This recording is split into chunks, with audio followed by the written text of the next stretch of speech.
Chilli powder, ಸಖತ್ ಖಾರ ಬಣ್ಣ ಮತ್ತು ರುಚಿ ಆಚಿ ಚಿಲ್ಲಿ ಪೌಡರ್.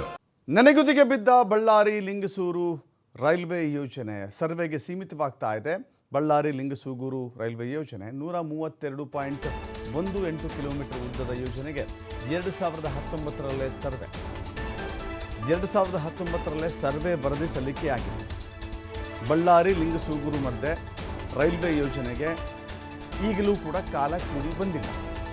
ವರದಿ ಸಲ್ಲಿಕೆಯಾದ ನಂತರದಲ್ಲಿ ಕ್ರಮ ವಹಿಸಬೇಕಾಗಿತ್ತು. ವರದಿ ಅದು ಅನುಕೂಲ ಆಗಿಲ್ಲ. ಬಳ್ಳಾರಿ ಸಿರುಗುಪ್ಪ ಸಿಂಧನೂರು ಮಸ್ಕಿ ಮೂಲಕ ಬಳ್ಳಾರಿ ಲಿಂಗಸೂರು ರೈಲು ಮಾರ್ಗ ಇದೆ. ಬಳ್ಳಾರಿ ಲಿಂಗಸೂಗೂರು ನಿರ್ಮಾಣದ ಯೋಜನೆ ಇದೆಯಲ್ಲ, 2013ರಲ್ಲಿ ರೈಲ್ವೆ ಸಚಿವರಾಗಿದ್ದ ಮಲ್ಲಿಕಾರ್ಜುನ ಖರ್ಗೆ ಈ ಯೋಜನೆಯನ್ನು ಘೋಷಣೆ ಮಾಡಿದರು. ಬಳಿಕ ಆರಂಭದ ಭರವಸೆ ನೀಡಿದ್ರು ಸದಾನಂದ ಗೌಡ. ಆದರೆ ಸದಾನಂದ ಗೌಡ ರಾಜೀನಾಮೆಯ ಬಳಿಕ ಆ ಯೋಜನೆ ನೆನೆಗುದಿಗೆ ಬಿದ್ದಿದೆ.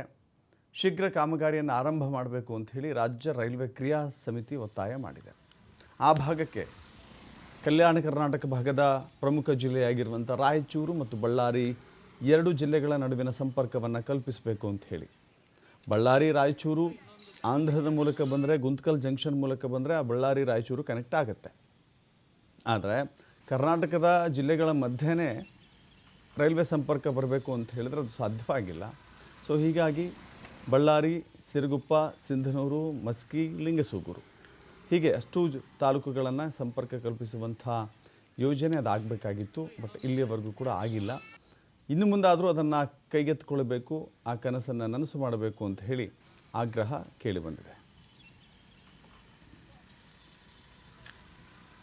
ಬಳ್ಳಾರಿ ಸಿರುಗುಪ್ಪ ಸಿಂಧನೂರು ನೂತನ ರೈಲ್ವೆ ಮಾರ್ಗದ ಕಾರ್ಯಗಳಿಗೋಸ್ಕರ ರಾಜ್ಯ ರೈಲ್ವೆ ಕ್ರಿಯಾ ಸಮಿತಿ ಪ್ರಸ್ತಾವನೆ ಕೊಟ್ಟಾಗ 2013ರಲ್ಲಿ ರೈಲ್ವೆ ಮಂತ್ರಿ ಆಗಿರ್ತಕ್ಕಂಥ ಶ್ರೀ ಮಲ್ಲಿಕಾರ್ಜುನ ಖರ್ಗೆ ಅವರು ಈ ಯೋಜನೆಗೆ ಚಾಲನೆ ಕೊಟ್ಟು ಅದರ ಸರ್ವೆ ಆದೇಶಕ್ಕೋಸ್ಕರ ಆದೇಶ ಮಾಡಿದರು.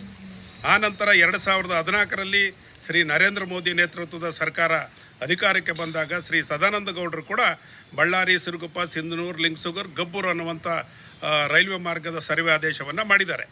ಇವೆರಡೂ ಸರ್ವೆ ಆದೇಶಗಳ ಪ್ರಕಾರ ಸರ್ವೆ ಕೆಲಸ ಮುಗಿದು ಇವತ್ತಿನವರೆಗೂ ರೈಲ್ವೆ ಬೋರ್ಡ್ನಲ್ಲಿ ಈ ಕೆಲಸ ಆರಂಭಕ್ಕೆ ನೆನೆಗುದಿಗೆ ಬಿದ್ದಿದೆ.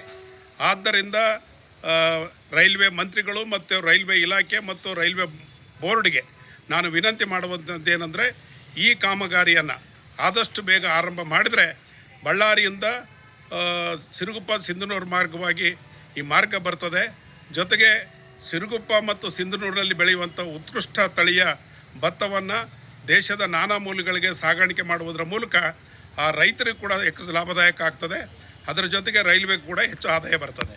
ಇನ್ನು ಭಾಳ ಮುಖ್ಯವಾಗಿರ್ತಕ್ಕಂಥದ್ದು ಈ ಸ್ವಲ್ಪ ಮಾರ್ಗ 150 ಕಿಲೋಮೀಟ್ರು ಅಂತರದ ಮಾರ್ಗ ಮಾಡೋದರಿಂದ ಇಡೀ ಕರ್ನಾಟಕದ ಅತ್ಯಂತ ಉದ್ದನೆಯ ರೈಲ್ವೆ ಮಾರ್ಗ ಇದಾಗ್ತದೆ. ಚಾಮರಾಜನಗರ, ಮೈಸೂರು, ಬೆಂಗಳೂರು, ಚಿತ್ರದುರ್ಗ, ಬಳ್ಳಾರಿ ಮತ್ತು ಈ ಗುಲ್ಬರ್ಗವರೆಗೆ ಈ ಮಾರ್ಗ ಬರ್ತದೆ. ಈಗಾಗಲೇ ಮುನಿರಾಬಾದ್, ಮೆಹಬೂಬ್ ನಗರದ ಮಾರ್ಗ ಸಿಂಧನೂರಿಗೆ ಬಂದಿದೆ.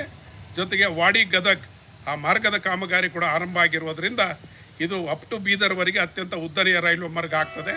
ಕರ್ನಾಟಕಕ್ಕೆ ಇದು ಹೆಚ್ಚು ಅನುಕೂಲ ಆಗ್ತಾ ಇರೋದರಿಂದ ಕರ್ನಾಟಕ ರಾಜ್ಯ ರೈಲ್ವೆ ಕ್ರಿಯಾ ಸಮಿತಿಯ ಅಧ್ಯಕ್ಷನಾಗಿ ನಾನು ಕೇಂದ್ರ ಸರ್ಕಾರ, ರೈಲ್ವೆ ಬೋರ್ಡ್, ರೈಲ್ವೆ ಮಂತ್ರಿಗಳು ಕೂಡಲೇ ಈ ಕಾಮಗಾರಿಯನ್ನು ಕೈಗೆತ್ತಿಕೊಳ್ಬೇಕಂತೇಳಿ ಇಡೀ ಹೈದರಾಬಾದ್ ಕರ್ನಾಟಕದ ಮತ್ತು ಕಲ್ಯಾಣ ಕರ್ನಾಟಕ ಜನತೆಯ ಪರವಾಗಿ ವಿನಂತಿ ಮಾಡ್ತಾ ಇದ್ದೇನೆ. ನಮಸ್ಕಾರ. ಬಳ್ಳಾರಿ